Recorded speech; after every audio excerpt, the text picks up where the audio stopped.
Your brain needs support, and new Ollie Brainy Chews are a delightful way to take care of your cognitive health. Made with scientifically backed ingredients like Thai ginger, L-theanine, and caffeine, Brainy Chews support healthy brain function and help you find your focus, stay chill, or get energized. Be kind to your mind and get these nootropic chews at ollie.com. That's OLLY.com. These statements have not been evaluated by the Food and Drug Administration. This product is not intended to diagnose, treat, cure, or prevent any disease. There's no place like the Qube.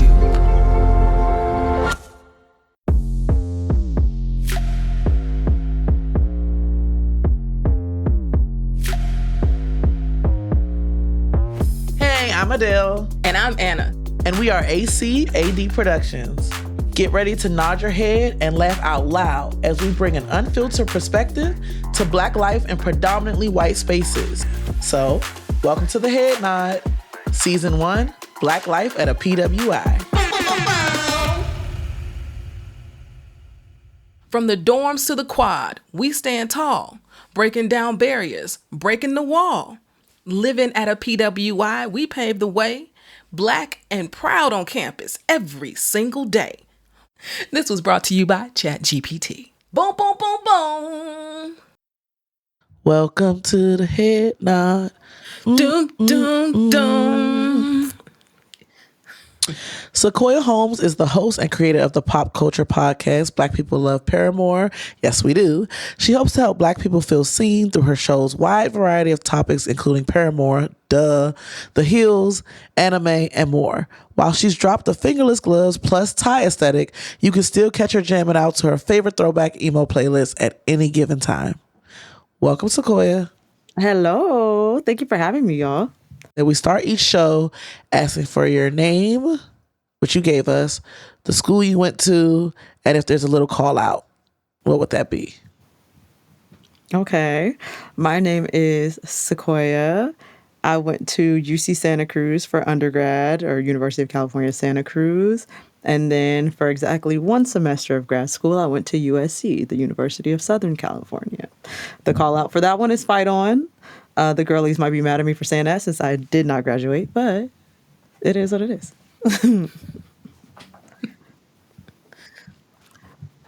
Let me show you something about I paid. I really did. Yeah. So, yeah, we're going to fight the fuck on today.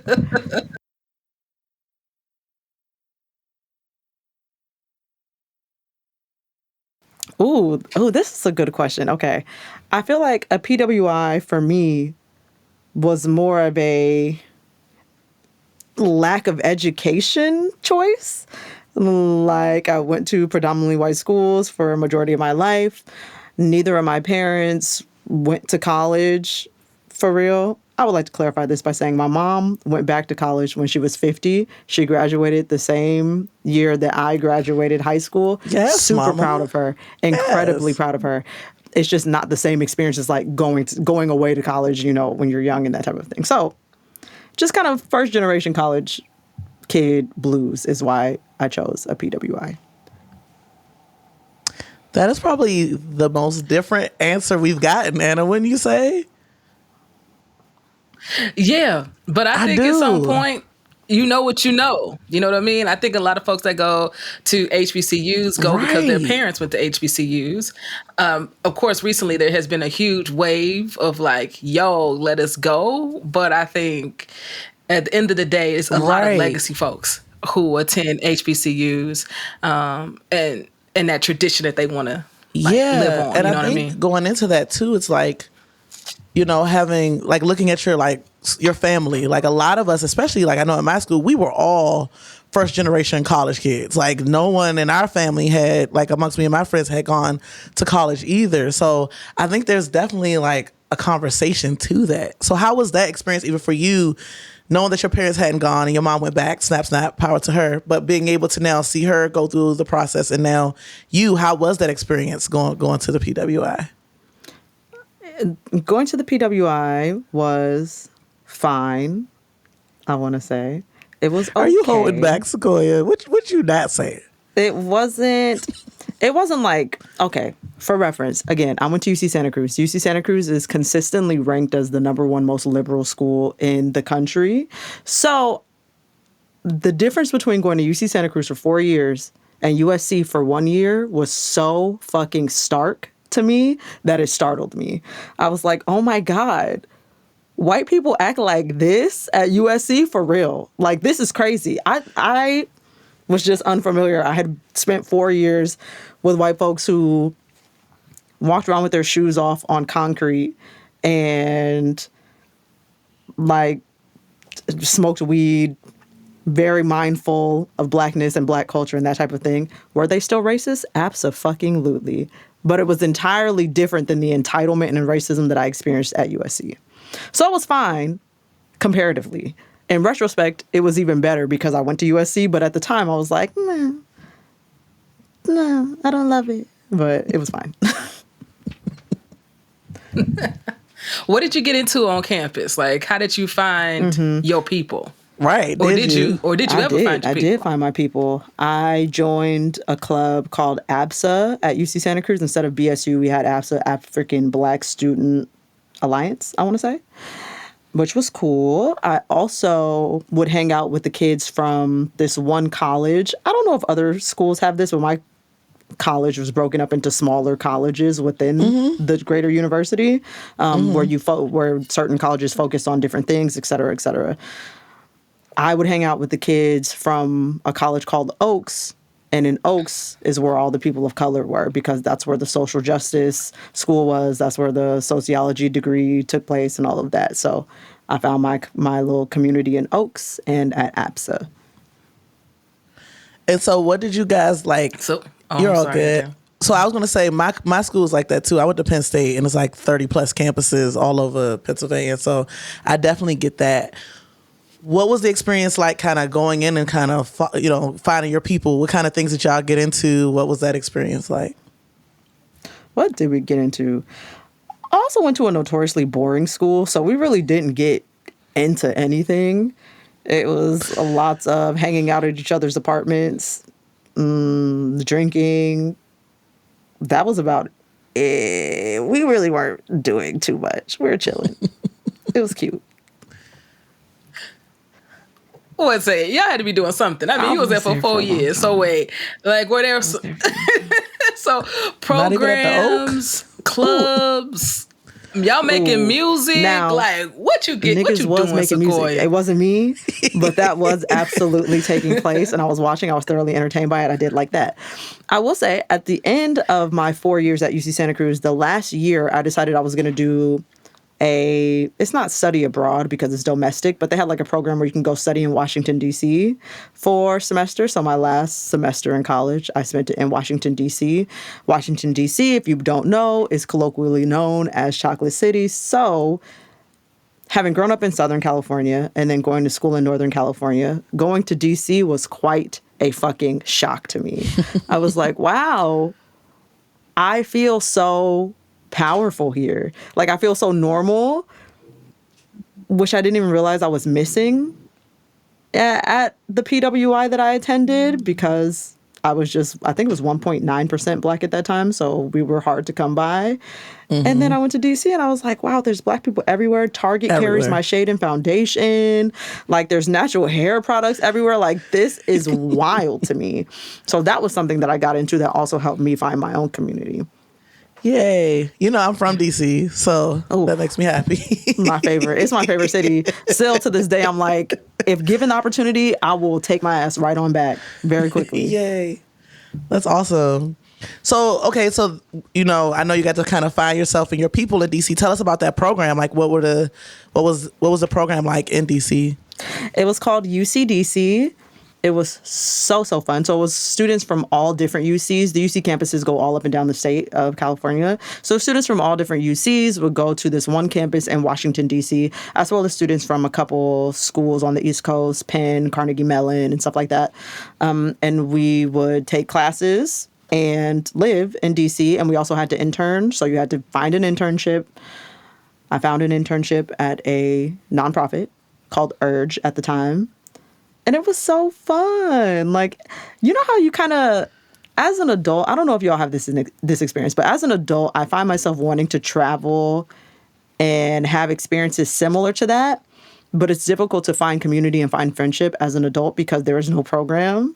And so that was like the last time that I was able to do that easily because we were all doing the same stuff. We were all new to the city of DC. We were all staying in the same place, doing the same thing, spending our time together. And it was beautiful. It was truly so beautiful. Adults need programs too. I'm like, I want to study abroad program. Somebody needs to start it. Right. Let me work abroad. Make some friends. I'm with it. With some friends where a whole cohort of us are doing it. True. For real. Yeah, because it's hard to make those types of connections as an adult. Because as an adult, you're just running. You running, and you're not sitting in one spot. You're not in coordination with other people. I mean, that's why I think when you work somewhere, if you're in a type of environment where you can be friends with people, you tend to be friends with them because you're spending your whole day with them. And sometimes more than with your own family, depending on what type of job or career you got. So it is so true, though. Like, as an adult, you're really just running, waiting for your next paycheck. You know, it's just hard to relax and look around and find community. But it was great that I was able to do that in my last semester of college. So what made you only do one semester? You said at USC. What was that experience? At USC? Jeez. USC was just horrible. Top to bottom, I thought it was really bad. Let's start from the beginning, okay? Because there's a few reasons. One. In the beginning. First reason that USC was not for me. I'm just going to be transparent. I took out $20,000 of loans in all 4 years of my undergrad. The total for 4 years of college was $20,000. The total for one semester at USC was also $20,000. I thought that was egregious. It just couldn't. And this was when I was first getting on my feet, living on my own, getting my first job. So numbers were really starting to make sense to me. Whereas before I was like, okay, I mean, $20,000. No. After that first semester, I was like, oh, I can't afford this. Like, this is actually crazy. I can't do this. I won't do this. So that was the first thing. Two, the campus of USC, while it is beautiful, I always wanted to go there because I felt that the campus was so beautiful and it was just such a standard college experience. The number of students that go to that school is way too large for the size of the campus. It's the same number of students that go to UC Santa Cruz, but maybe UC Santa Cruz maybe 4 times the size of USC's campus. And so it felt like everybody was on top of me all of the time. And I hated it. I wanted them niggas away from me. It's like, y'all are really invading my personal space. Give me my space. I can't breathe. Like, just 6 feet, social distance, please move. So that was the thing. 3, as I hinted at early, the white people were just a breed that I was not used to dealing with. The entitlement and like the lack of respect, they just had a lack of fear, I hate to say, for a better word, that I hated. It was as though nobody had you didn't feel that you could ever get popped in the mouth, that you could talk to people however the fuck you wanted because you've never been popped in the mouth. And I couldn't be the one that was going to teach you. And so, I couldn't be the one that was going to teach you that you were always just arm's distance away from a good pop in the mouth. And so I had to leave the school because I'm like, no, these white people were talking me crazy. They're acting wild. I can't do this and maintain my sanity and also go to work at the same time and do all these things. There was just too much going on. Didn't like the school enough. Thought I was going to like it. Didn't like it. That was it. I also think grad programs are just so different than undergrad. It's just a different thing. It's hard to find community. It is, even in grad programs, and even the people in grad programs are different. So I took a class at Cornell because I did my master's at Ithaca College. There's 2 colleges. Ithaca's on one hill, Cornell's on the other hill. I took one class, queer theory, and I said that is enough. I'm good here. Great. Got a taste, Love Ivy. You're good on that. Nope. Let me take my butt back to my liberal arts education that I enjoy so much. So we had a similar experience there. Yep, absolutely that. But I was gonna say, did you consider or think about going to another school, or you were just done? Like, absolutely not. I also felt like I was just getting a degree because I didn't know what else to do at that point. You know, like it was like, oh, okay, you've been going to school this long. Continue going to school until you're comfortable. It's like, no, because you're spending way too much money because you don't know what to do with your life. That's and valid. I didn't even want the degree. I was getting a degree in public administration. To this day, I really can't tell you what the degree is about, what I would have done with it. No idea. I was just getting it. So because it was something that I had heard kids with my undergrad degree did.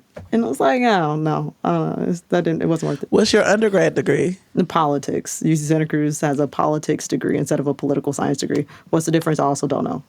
But yeah. Nothing. Not a damn thing. The word science. That's literally right. They said, no, you're not getting a BS. You're getting a BA, babe. So no science on your name. Yeah, right. Your arts. You arts okay. Party on at this PWI.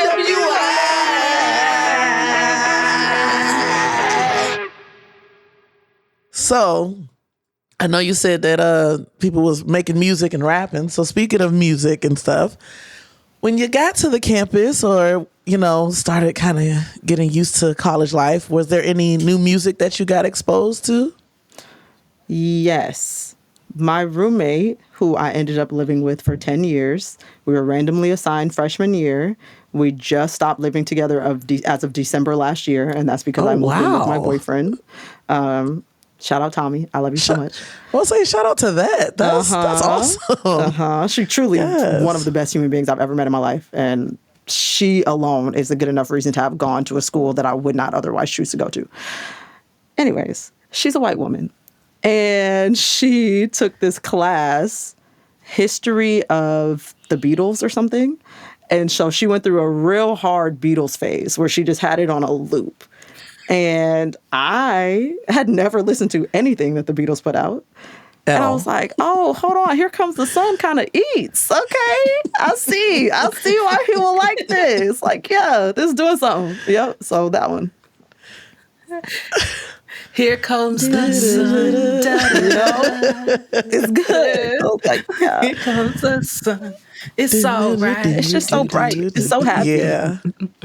It does. Yeah. It really is. Yeah. It's so airy. And I was like, oh, this is pleasant. Like this feels my heart. It's all. I can start my day with this and know it's going to be okay. Yeah. Yeah.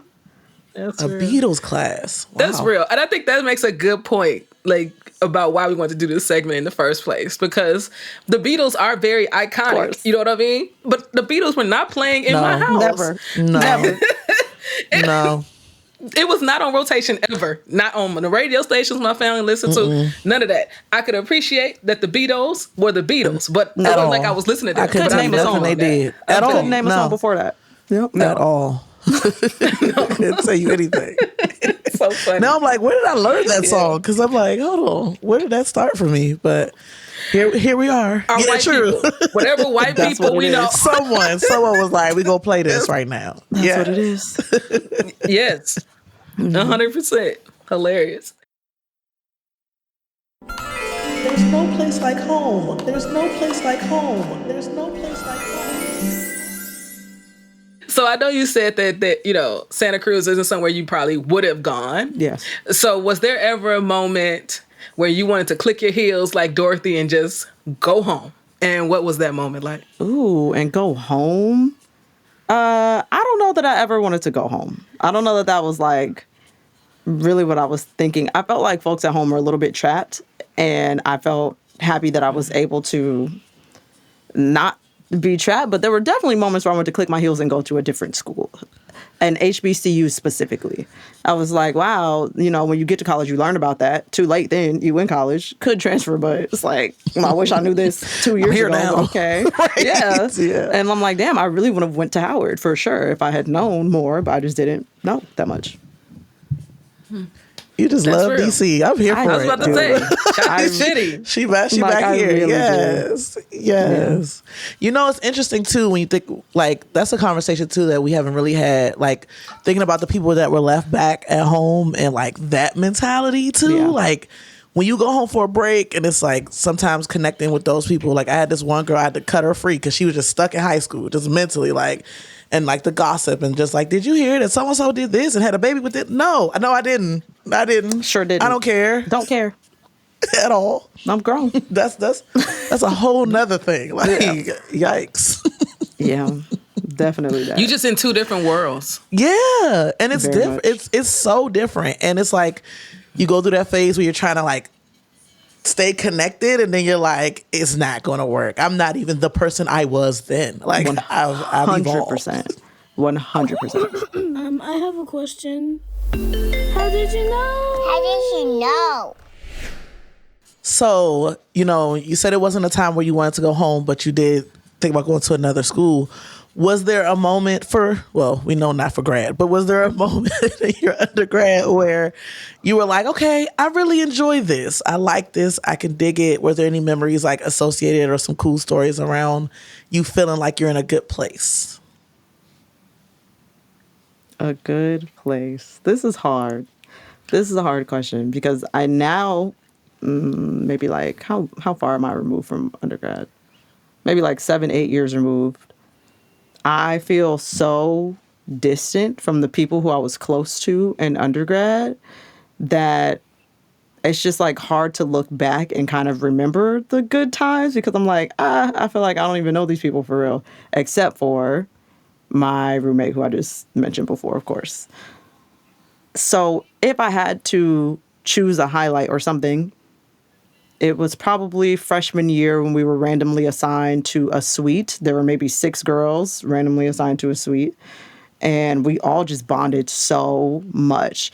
And they were all people who I would not have gravitated toward naturally on my own or had we not been made to live together, which kind of opened my mind a little bit more to who I could be friends with. You go into, as a Black person, especially as a Black person who grew up around predominantly white people, I'm always looking for Black people. So non-Black people honestly often don't even register to me as potential friends because I'm so focused on finding community in Black people. And I was the only Black girl in my suite, but these are truly some of the best human beings I've ever met. So that part. As far as the community that I did find, they were okay. They were, aside from those people, they were just okay. But the girls that I lived with, they were great. They were good. I think there is something to being removed from the situation, right? I think that's another reason we wanted to do this pod at this point in our life. I mean, I think Adell will always and has always loved Deep Penn State. But I went to school in Iowa. That's way different. I went to school in Ithaca. You know what I'm saying? These are very different experiences. Yes. It take you a minute to look back because you look back and reflect and you're like, you know what? Every school got their moments. And I don't know if I would have wanted to be in a situation where I didn't have certain resources or access to certain things. Could I deal with this racism? I don't know. It's all, but it does take some time to sort of get out of a situation and reflect like, all right, I got some good things out of it. You know what I mean? And we don't have spaces to talk about even the small things that we may have gotten out of the experience at a PWI as we learned how to navigate white people in. Right. And they gonna always do that. And it's like also to what you said, Anna, Adell, you going to Penn State feels like such a different experience than going to school in like Iowa or Santa Cruz or something because there is just so much school spirit associated with the Penn State. There's so much pride in going to a school like that versus Santa Cruz. We didn't have sports teams. We didn't have sororities. We didn't have fraternities. We didn't have anything. So when I said we wasn't doing nothing, I meant that we wasn't really doing nothing. We was kind of sitting. It was a stoner school, lots of weed. I didn't smoke at the time, so I really wasn't doing shit, So it really depends on where you went. Yeah. Yeah. And also, you were like, a bunch of hippies. Whole bunch basically, of hippies. no, and wasn't living the hippie lifestyle. So you're just like there. Right. I'm like, oh, okay, I guess I'll chill or whatever. Like, while y'all do he's that. pretty high. Right. Cool. That's funny. But no, I think it also comes to like, like you said, finding your community, but it's also like when you leave home too, because like, staying in state versus going out of state and like kind of taking that journey. And like you said earlier, like once you're there, you're kind of like, okay, I'm here. Guess I'll figure it out. Yeah. So it's like a lot of different things that you go through. And like Anna said, that's why we really wanted to do this to talk about those experiences too, and then find out ways that or things that we had in common, because we do, knock it all against HBCUs. We hear about those all the time. Every circle you in, you hear HBCU stories. Then us PWI folk are just kind of sitting there like, dang, y'all did that. Right. It do feel like that. It's like, damn. Okay. That sounds nice. That sounds great. Must be Great. nice. I don't know. Your band was awesome. Oh, y'all had dancers too? Oh, okay. Cool. Cool. I'd love to hear more about Tommy. How did you and Tommy be like, yo, we stuck together? What was Seriously. that like? I don't know. It was so organic. Like, that's really just my girl. I guess I got really close with two of the girls in the suite. Shout out Nissa as well. She's also, we keep in contact. I was just in her wedding. Beautiful wedding. Yes. Congrats. But Nissa transferred from Santa Cruz halfway through to go to USC. I wanted to do that too. I ended up not doing it. So it was me and Tommy who ended up just staying together, living together for our entirety of undergrad. And then when I moved to Los Angeles, Tommy also kind of wanted to move to LA. And she's from Fresno or Central Valley, California. If you're not from California, that's maybe 4 hours north of LA. And I'm from Long Beach, which is LA County. So I was like, I'm just going to move, a little bit north. And we went to Santa Cruz, which is 6 hours north of LA.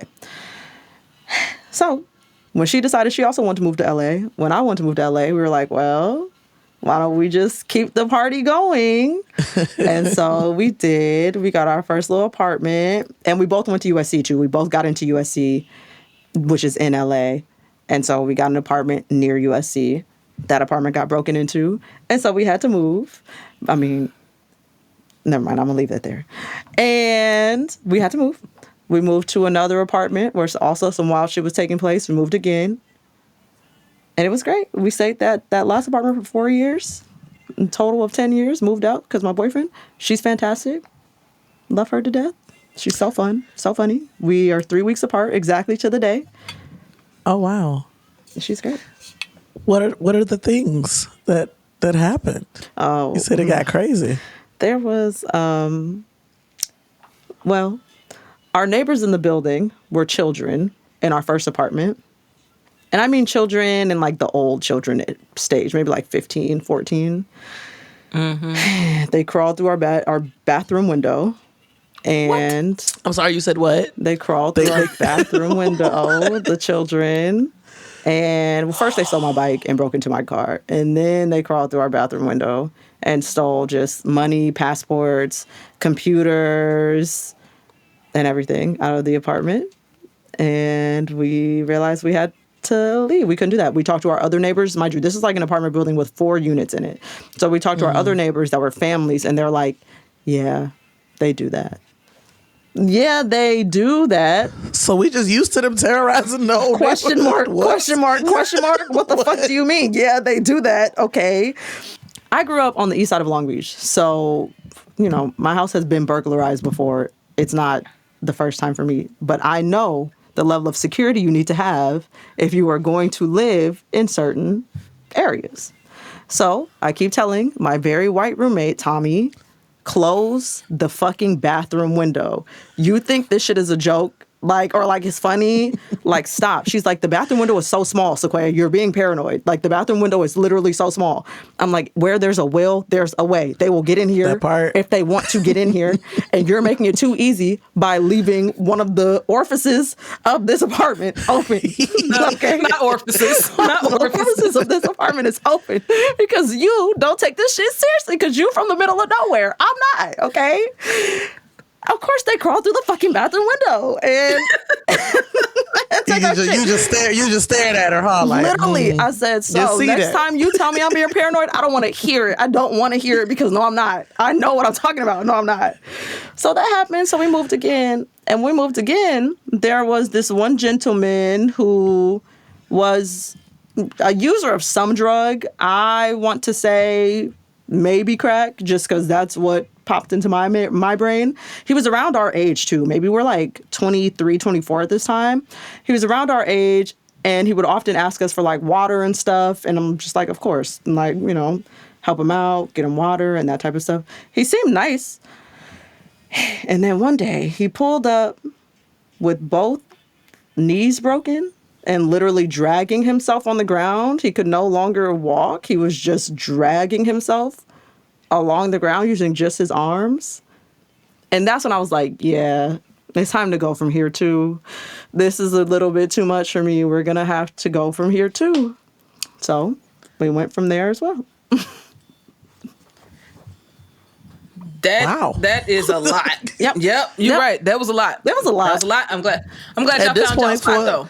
I was saying at this point for Sequoia, it's not even Black Life at a PWI. It's just Black Life. I'm telling you. In Cali. Black Life in Cali. My white roommate, the one that's experiencing the culture shock and the Black Life for the first time, okay? Facts. It's a whole nother show. Yes. A whole nother show. Whole nother show. So, tell us a little bit about your podcast. I have a podcast called Black People Love Paramore, where every episode I talk about one topic or idea that groups of Black people like that mainstream media doesn't necessarily associate with Black people, like anime, skateboarding, Tony Hawk.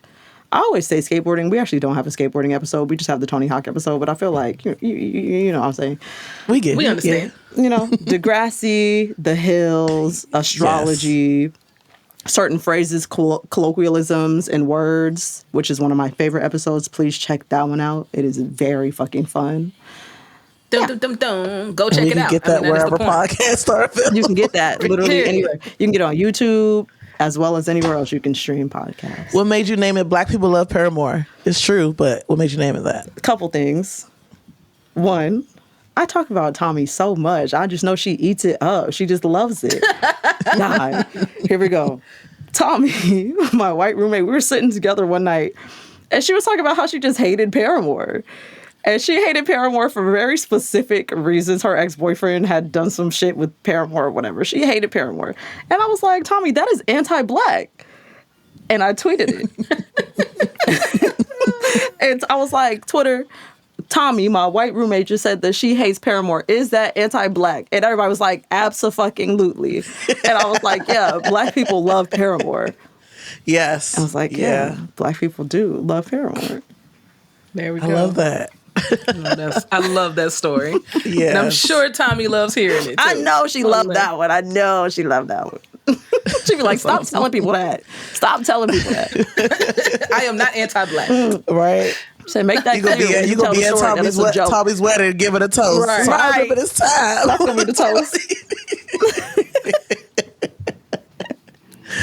Well, yes, to our listeners, definitely make sure you guys check it out. It's a really fun podcast. Sequoia and I were just talking about the Uno episode before we started, and that's definitely one of my favorites. But yeah, definitely make sure you guys check it out. Now, can I ask how we y'all play double Uno triples? before we Yo, Pile on, that's in play. Anna, not yes. you, please. Anna, Come not on. you. Let us go. We skipping, we reversing. Yes. Draw everything. Draw 16. God dang it. What I would say though is I don't like the newer one where you gotta write the rule on the card. Like it's one that comes with blank and you can write, like my daughter wrote draw 25 and I'm like, I'm not playing these games. Like you could just literally write your own rules on it. Nah. Yeah. I get up on the and table. now they got an Uno Jenga. You know that now. Now they got What? So like you could pull that says draw 2, you put it on top, and whoever goes next has to pull 2. It's like it's Jenga. Oh. Yeah. I think Uno I would out love here. this. Yeah. Uno outside. Whoa. That sounds fun. Check it out.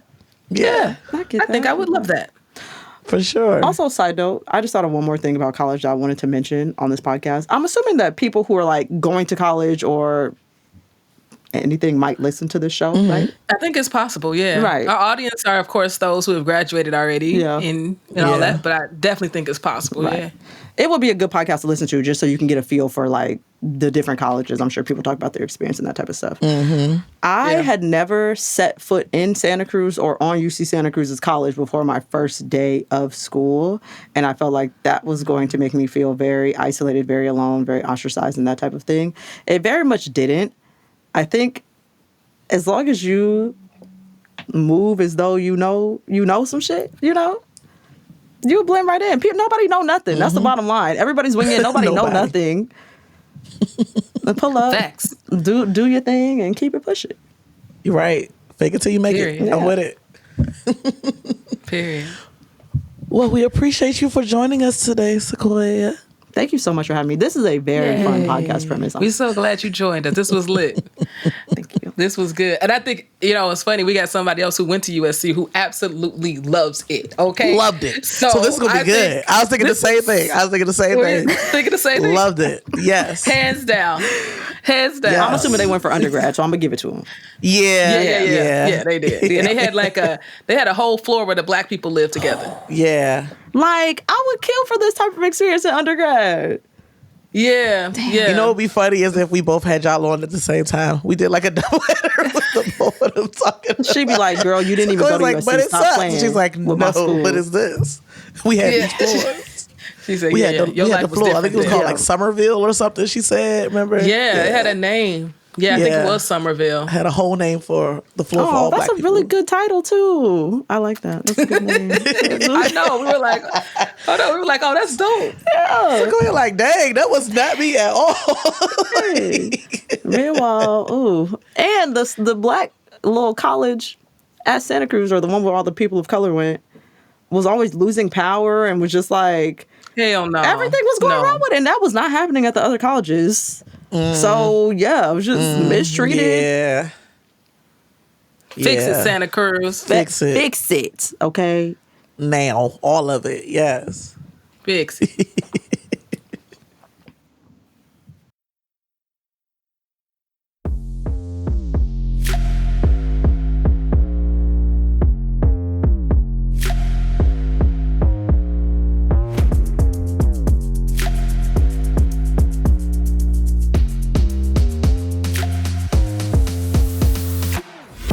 For tuning in to the Head Nod Podcast. Don't forget to subscribe and follow us on the Qube app and at DCP Official across social.